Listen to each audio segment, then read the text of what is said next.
अस्सलाम वालेकुम नाज़रीन, सिंध ऑनलाइन टीवी में भलीकार अवां हियां मुहम्मद पवार शामिल करियूं था हिन वक्त जूं ख़बरूं।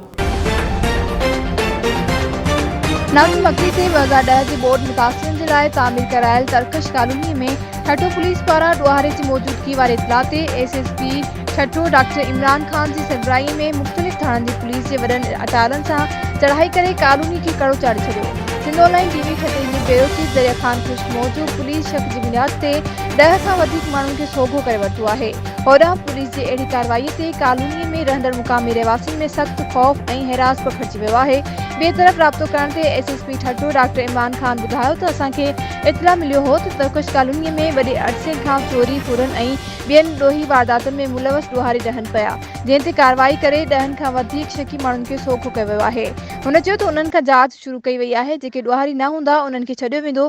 बाक़ी ॾोही वारदातुनि में मुलवस माण्हुनि ख़िलाफ़ कानून तहत कार्रवाई करे केस दाख़िल कया वेंदा। वधीक ख़बरुनि जी अपडेट्स जे लाइ ॾिसंदा रहो सिंध ऑनलाइन टीवी।